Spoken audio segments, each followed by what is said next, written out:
नमस्कार दोस्तों, मैं नीलम सिंह आप सभी का अपने चैनल में स्वागत करती हूँ। तो दोस्तों, कैसे हो आप सभी? आई होप कि आप सभी अच्छे होंगे, स्वस्थ होंगे और मस्त होंगे।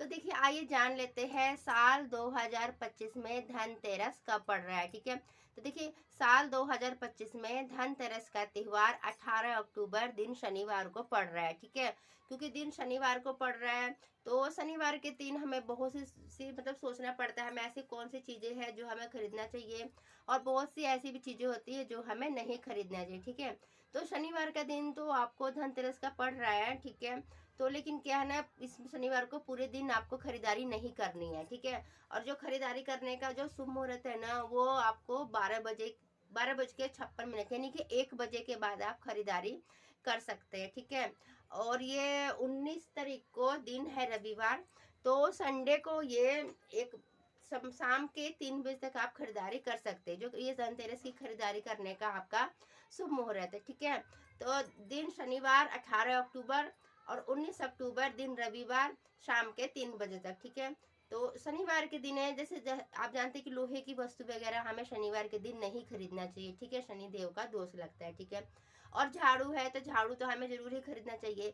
और लेकिन देखिए, जब हम झाड़ू खरीद करके लाते हैं तो झाड़ू खरीदने के बाद में हमें झाड़ू का पूजन करना होता है। ठीक है, तो कई जगहों पर क्या करते हैं ना कि जो झाड़ू का पूजन है ये मतलब धनतेरस के दिन ही कर लेते हैं, और कई जगहों पर वो झाड़ू का पूजन जो है वो दीपावली के लक्ष्मी पूजा करने के बाद में किया जाता है। ठीक है, तो आज जो है हम वीडियो आपके लिए लेकर के आए हैं कि हम झाड़ू की पूजन किस तरह से करें। देखिए, इसकी बहुत ही सरल विधि है, मैं ये वीडियो पहले भी डाल चुकी हूँ। आज फिर आप लोगों के लिए वीडियो लेकर के आई हूँ कि हम झाड़ू की इस वीडियो में हम झाड़ू की संपूर्ण जानकारी देंगे आपको। तो आप वीडियो को पूरा देखिएगा, स्किप मत कीजिएगा। ठीक है, क्योंकि वीडियो पूरा देखेंगे तो वीडियो में हर तरह की आपको जानकारी मिलने वाली है आज। तो देखिए, जब हम धनतेरस के दिन झाड़ू लाते हैं, और धनतेरस के दिन झाड़ू लाना जैसा कि आप सभी जानते हैं कि बहुत ही ज़्यादा शुभ माना जाता है। तो देखिए क्या है ना दोस्तों, देखिए झाड़ू खरीदते समय हमें मतलब कुछ ऐसी बातें होती है जो ध्यान रखना होता है। तो धनतेरस के दिन जब हम शाम होने से पहले ही हमको झाड़ू लेके आना चाहिए। ठीक है, सबसे पहली बात तो ये है कि जब हम धनतेरस के दिन झाड़ू लेने जाते हैं तो झाड़ू जो है ना शाम होने से पहले ही हमको लेकर के आना चाहिए। ठीक है, मतलब कहने का मतलब ये है ना, जैसे सूरज ढलने के बाद में झाड़ू हमें नहीं लेना चाहिए, सूरज ढलने से पहले ही झाड़ू लेकर के हमें आना चाहिए। और आप तो देखिए, आप है ना इस तरह से खजूर के झाड़ू भी ले सकते हैं, और चाहे नारियल के झाड़ू आप ले लीजिए। ये देखिए खजूर का झाड़ू है, और फूल झाड़ू भी आप ले सकते हैं। तो देखिए, फूल झाड़ू लाते समय ना, आप जब फूल झाड़ू आप खरीदते हैं तो फूल झाड़ू खरीदते समय ना आप थोड़ा इस बात का ध्यान रखिएगा कि जो ये इसके फर है ना ये प्लास्टिक के ना बने हो, क्योंकि ऐसा है ना आजकल की बाज़ार में प्लास्टिक के फर वाले झाड़ू भी मिलते हैं। तो आप ये ना प्लास्टिक के फर वाले झाड़ू मत लीजिएगा। ठीक है, और झाड़ू अब बाज़ार से लाने के बाद में आप उसको कहीं साइड में रख दीजिएगा, और जब शाम होती है तो शाम को झाड़ू की पूजा हम लोग की जाती है। ठीक है, तो देखिए झाड़ू की पूजा करने के लिए ना आपको इसमें चौकी वगैरह लगाने की ज़रूरत नहीं है। आप घर के किसी भी जगह में आप उस जगह को साफ़ कर लीजिएगा, और साफ़ करने के बाद में आप मतलब कि झाड़ू को साइड में रख दीजिएगा, और वहाँ पर झाड़ू को पूजा कर सकते हैं आप। इसमें चौकी वगैरह लगाने की आपको ज़रूरत नहीं है। ठीक है, तो देखिए वस्त्र स्वरूप हम इसमें क्या करेंगे ना कि कलावा अर्पित करेंगे वस्त्र स्वरूप। तो देखिए हम झाड़ू में इस तरह से आप कलावा झाड़ू में ऐसे इस तरह से आप बांध दीजिएगा। ठीक है, तो इस तरह से आप कलावा लपेट लीजिएगा। और देखिए अगली बात मैं यहाँ पे आपको बताना चाहूँगी, धनतेरस के दिन जब भी आप झाड़ू लाए ना तो कोशिश कीजिएगा झाड़ू को ना छुपा करके लाए, क्योंकि झाड़ू को लक्ष्मी का रूप माना जाता है और झाड़ू को छुपा कर ही रखा जाता है। देखिए झाड़ू को घर में भी ऐसी जगह पे हम रखते हैं ना जहाँ पर किसी आने जाने वाले की मतलब कि उस पर नज़र ना पड़े। ठीक है, तो हम झाड़ू को छुपा कर ही रखते हैं। तो इतना तो मतलब आपको क्लियर हो गया ना कि झाड़ू को हमें छुपा कर रखना चाहिए, क्योंकि झाड़ू हमारी लक्ष्मी का रूप माना जाता है। और देखिए दूसरी बात क्या है ना कि झाड़ू की पूजा करते समय आप झाड़ू का जो मुख है ना वो पूरब या पश्चिम की तरफ ही रखें, मतलब उत्तर दक्षिण की तरफ मत रखें। और आप इस हिसाब से बैठे कि पूरब पश्चिम की तरफ झाड़ू का मुख हो और आपका मुख भी मतलब इस दिशा में ही हो। ठीक है, तो इतनी बातें आपको क्लियर हो गई होगी। ठीक है, अब देखिए हम क्या करते हैं, इस पर हम तिलक लगाएंगे, कुमकुम से रौली से इसके हम तिलक करेंगे झाड़ू का। और तिलक करने के बाद में अगर देखिए अगर आपके पास फूल वगैरह है ना, तो आप इस पे फूल वगैरह भी चढ़ा सकते हैं। और फूल वगैरह नहीं है तो कोई बात नहीं, हम बिना फूल की भी पूजा कर लेते हैं, ठीक है।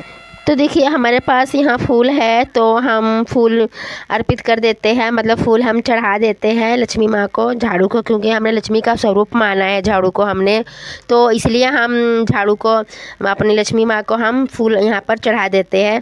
तो देखिए हम फूल इस पर चढ़ा दे रहे हैं।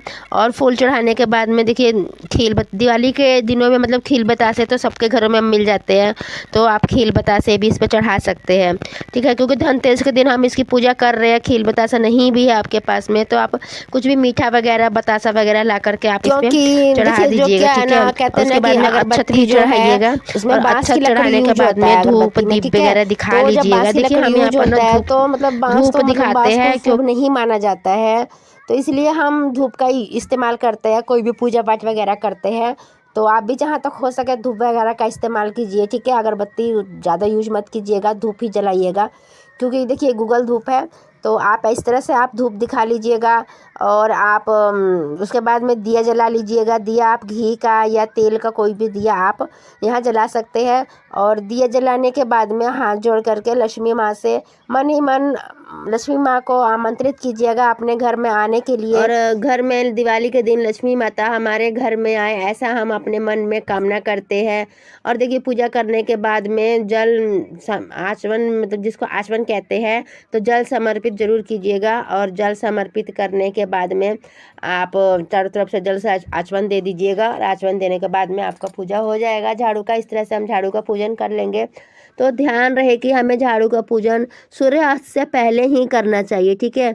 सूर्यास्त के बाद हमें झाड़ू का पूजन नहीं करना चाहिए, क्योंकि सूर्यास्त के बाद झाड़ू यूज नहीं करते हैं, तो इसीलिए सूर्यास्त से पहले ही झाड़ू का पूजन आप कर लीजिएगा, ठीक है। बाकी आपकी मर्जी है कि लेकिन सूर्यास्त के बाद झाड़ू यूज नहीं होता है, तो आप धनतेरस के दिन सूर्यास्त से पहले ही पूजा कर लीजिएगा, ठीक है। तो देखिए बाकी यहाँ आपकी मर्जी है कि आप झाड़ू की पूजा जो है वो दिवाली के दिन करें या धनतेरस के दिन करें, ठीक है। लेकिन सूर्यास्त के पहले ही आप पूजा कर लीजिएगा, ठीक है, क्योंकि इसे सूर्यास्त के बाद पूजा करना शुभ नहीं माना जाता है। तो आप इस दिन झाड़ू जरूर लेकर आए, हो सके तो आप धनतेरस को ही झाड़ू का पूजन कर लीजिएगा। लेकिन आप किसी काम में ज़्यादा बिजी है, धनतेरस के दिन झाड़ू की पूजा नहीं कर पा रहे हैं, तो आप बड़ी दिवाली को झाड़ू की पूजा कर लीजिएगा, लेकिन सूर्यास्त से पहले ही पूजन कीजिएगा। इसके बाद मतलब कि अगले दिन पुरानी झाड़ू को फेंक देना चाहिए, ठीक है। और जो हम नई झाड़ू लेके आए हैं उसे यूज करेंगे। और देखिए झाड़ू जो है ना वो घर में स्वच्छता लाती है, ठीक है, सफाई रखती है।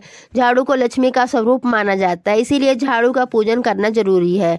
अगर आप धनतेरस को ज़्यादा सामान नहीं खरीद पा रहे हैं तो आप झाड़ू जरूर खरीद लीजिएगा और झाड़ू की पूजा कर लीजिएगा।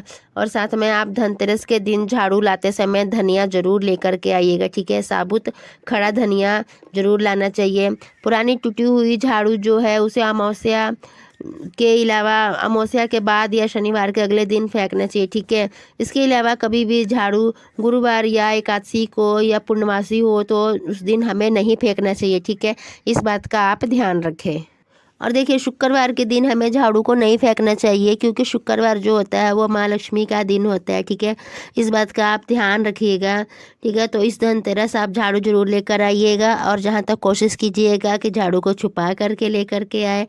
और आपको हमारा ये वीडियो कैसा लगा? अगर वीडियो अच्छा लगा हो तो प्लीज़ एक लाइक कर दीजिएगा, बेल आइकन को प्रेस कर दीजिएगा, ताकि हर आने वाला नोटिफिकेशन आप तक हमारा पहुंच पाए। और कमेंट में जय माँ लक्ष्मी ज़रूर लिखिएगा। आप सभी को दिवाली की ढेरों शुभकामनाएं।